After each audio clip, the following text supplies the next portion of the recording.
올해가 이민년 호랑이 해죠. 그래서 자기 사주의 계절별로 봄에 태어났는지 가을에 태어났는지 겨울에 태어났는지 따라서 올해 운기가 조금씩 달라질 텐데요. 이번 시간에는 봄에 태어난 사람들의 올해 2022년 이민년 호랑이의 운기는 좀 어떻게 될 건지, 또 어떤 일을 좀 하는 게 좋은지, 그러한 부분에 대해서 간단하게 말씀드리겠습니다. 자, 사람은 계절별로 태어났을 때 그 계절에 따라서 기운이 달라집니다. 그래서 이 봄에 태어난 사람들하고 여름에 태어난 사람, 가을에 태어난 사람 조금씩 기운이 다릅니다. 왜냐면 사주는 음양오행학입니다.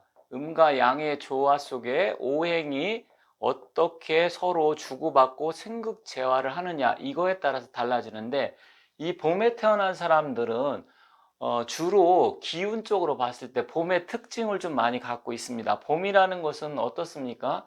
일단 모든 만물이 소생한다는 것은 시작한다는 의미가 있죠. 그래서 이 봄에 태어난 사람들은 대체적으로 보면 어떤 일을 좀 시작을 잘 한다든지, 또 조금 뭐 급하게 어떤 일을 추진하다 보면 시작은 잘하는데 반대로 유중의 미를 잘 못 거두고 용도삼위격으로 끝난다든지, 그러한 부분이 있고요. 또 봄의 기운은 위로 뻗어나가려는 하는 그런 성질이 있죠. 그러다 보니까 봄에 태어난 사람들은 성격적으로 보면 그 나무의 기운, 특히 그 간목이나 인목 이런 기운은 곡직격이라 그래서 위로 뻗어나가려는 성격이 있는데, 약간 좀 뻣뻣하다는 건 성격적으로 잘 자기가 사람들한테 좀 물론 인목이냐 묘목이냐에 따라서 조금 다르긴 하지만, 대체적으로 그래서 고집이라든지 자기 소신, 고집보다는 소신이라고 할게요.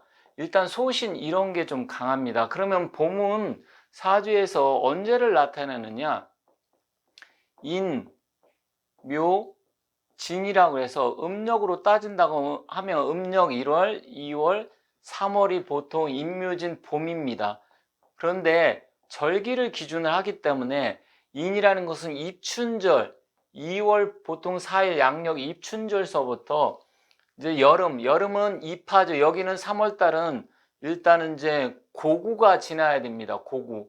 그리고 고구가 지난 다음에 바로 이제 입하가 시작되겠죠. 입하는 4월 달인데, 이 입하 전에 태어난 사람들을 일반적으로 봄에 태어났다고 합니다. 그래서 자기가 태어난 달이 인월이냐 묘월이냐 진월이냐, 이러한 기운을 갖고 태어난 사람입니다. 그래서 큰 특징은 아까 말씀드렸듯이 자기 주관 소신이 강하고 어떤 일은 시작은 잘하는데 그런 부분에서는 좋긴 하지만 마무리 부분에서는 조금 부족한 부분이 있다.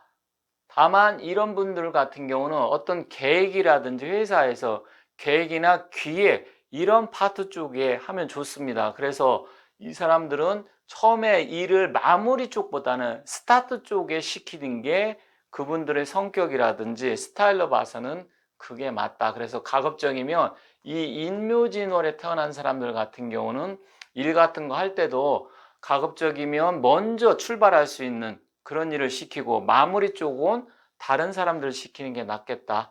그리고 자기 주관 소신 이런 게 강하다 보니까 사람들한테 자존심을 상하게 하는 그런 일보다는 자기 소신껏 뭐 혼자 이렇게 이끌어 나갈 수 있는 그런 일을 하는 게 좋겠다, 이렇게 말씀드리겠습니다. 다만 이제 2022년 이민년에는 그러면 이분들은 어떠한 일들이 일어날 가능성이 크냐? 주로 아까도 말씀드렸지만 시작한다는 그런 개념이 강합니다. 그런데다가 또 이민년 호랑이 해가 들어오면 일단 인묘진 봄에 태어난 사람들 같은 경우는 이 인이라는 것은 새롭게 시작한다는 의미가 있다 말씀드렸죠. 시작하고, 이 인 입장에서는 뭐냐면 이거는 또 수생목 해주니까 문서 관련, 그러다 보니까 새로운 일 시작한다는 것은 장사가 됐든지 사업이 됐든지 아니면 이사, 또 부동산 매매 이런 쪽, 그러니까 무엇인가 결과적으로 돈과 연관성이 있는, 재물과 연관성이 있는 그런 일들이 이루어질 가능성이 큽니다. 그런데다가 이 인이라는 것은 출발 시작이기도 하지만 내가 새롭게 어디를 떠난다 이런 의미도 있습니다. 그래서 여행을 간다든지 이사를 간다든지, 물론 뭐 여행이나 이사 모든 게 다 움직임 속에 이루어지는 건데, 특히 자기가 인월에 태어났다. 그러면 인월에 태어났으면 이민년이니까 결국 인 두 개가 들어오잖아요.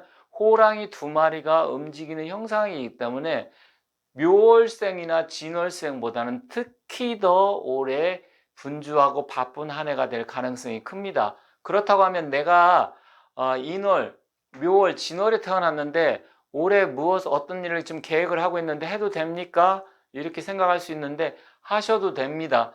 물론 진월은 약간 환절기적인 특징이 있기 때문에 인월이나 묘월보다는 약간 차이가 있습니다. 다만 진월생 같은 경우는 음력 3월생인데 이 진이라는 것은 이 안에 을, 개, 무, 지장간 이렇게 세 가지 기운이 다 들어있잖아요. 또 무게, 합의 기운도 있고요. 또 수의 기운도 있고 화도 들어있다고 봅니다. 여기 화가 없는 게 아니고 무는 또 화로도 봅니다. 왜냐면 바로 입하가 들어오잖아요. 여름. 입하가 들어오기 때문에 결국은 이 안에 무 안에도 역시 화가 있고 무게하 암합이 되기 때문에 그렇습니다.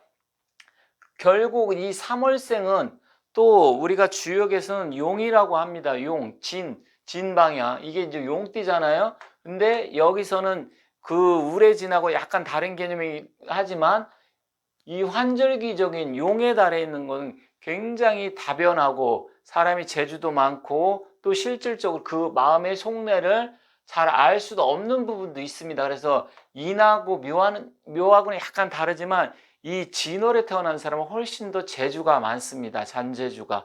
그러다 보면 이분 같은 경우는 올 한 해는 물론 이 인월에 태어난 사람하고 진하고 약간 다르다고 했습니다. 다만 묘월에 태어난 사람은 이 인이나 진월에 태어난 사람보다는 움직임이 약간 적을 수가 있습니다. 하지만 이 진월에 태어난 사람하고 인월에 태어난 사람은 올 한 해 다른 해보다 훨씬 더 분주하고 바쁜 한 해가 될 수 있습니다. 그리고 이 진월생 같은 경우는 이 마음속에 갖고 있는 여러 가지 기운들이 있기 때문에 이 인월생이나 묘월생보다는 재주도 많고 또 실제로 마음속에 품고 있는 그런 것도 굉장히 많습니다.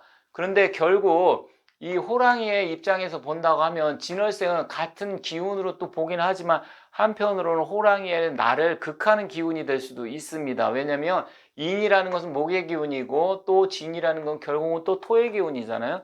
그러다 보면 자기가 무리하게 어떤 욕심을 부려서 한다라든지 아니면 이거는 조금 긴가민가 했는데 할까 말까 했을 때 약간 좀 하기가 껄끄럽다 그러면 안 하는 게 좋습니다. 왜 그러냐면 이 기운이 또 편관의 기운처럼 나를 들이치는 칠살의 기운이기 때문에 만약에 내가 약간 이거는 좀 생각을 깊이 있게 해봐야 될 것 같은데 할 때는 또 안 하는 게 좋다. 물론 자신이 있으면 벌려도 됩니다. 그래서 이민년 같은 경우는 이 수기도 역시 이 안에 결국 개수가 들어있고 같은 기운도 있기 때문에 결국은 괜찮은데 다만 이 진월생 같은 경우는 올해가 뭐 용띠는 아니지만 진월은 용의 달에 태어났잖아요.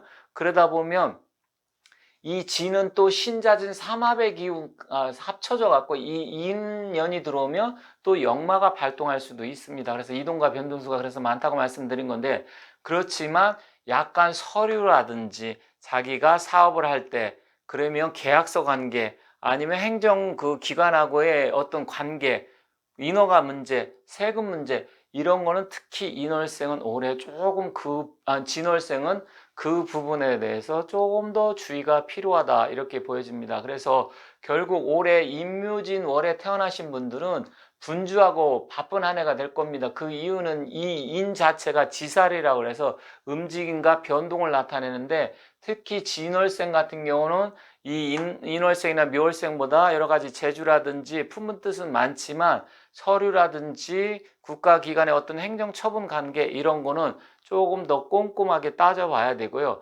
다른 분들 인묘는 올해 자기가 하고 싶은 일 하되 다만 용두사미로 끝나지 않게 시작은 잘하는 스타일이라고 말씀드렸듯이 어떤 일은 추진력 있게 잘하지만 결국 끝마무리가 안 되면 이 돈과 연결된 부분에서 자기가 성취하기 조금 어려울 수도 있기 때문에 어쨌든 이 임묘진 월에 태어나신 분들 같은 경우 올해 이민년 한 해 굉장히 바쁘고 분주하고 여러 가지 일들이 발생할 가능성이 있지만 끝 마무리 부분에서 반드시 신경을 쓰셔야 되고, 특히 진월생은 자기가 사업이라든지 장사라든지 아니면 뭐 매매 계약 관계 이런 게 있다고 하면 결국 행정기관에 관계된 세금 문제에서부터 이런 부분은 좀 주의하는 게 좋겠다 이렇게 말씀드리겠습니다. 그리고 임묘진 월에 태어나신 분들 같은 경우는 올해 지살이 또 작동할 수 있는 그런 해이기 때문에 외국 여행을 간다든지 그런 거 다 좋은데, 특히 이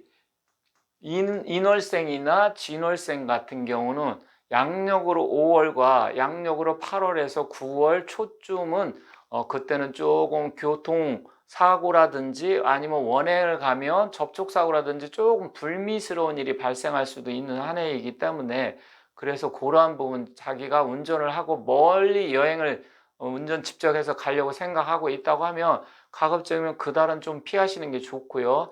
역시 원행 멀리 해외 여행을 간다든지 아니면 먼 곳에 간다고 하면 교통수단을 이용할 때 그런 거는 좀 주의가 필요하다 이렇게 말씀드리면서 정리하겠습니다. 어쨌든 임묘진 월에 태어나신 분 같은 경우 올해 22년 한 해는 분주하고 바쁘고 또 새로운 일을 시작할 수 있는 한 해이기 때문에 하는 것은 괜찮다. 다만 좀 전에 말씀드린 몇 가지 주의사항만 조심하시면 된다 이렇게 말씀드리면서 정리하겠습니다.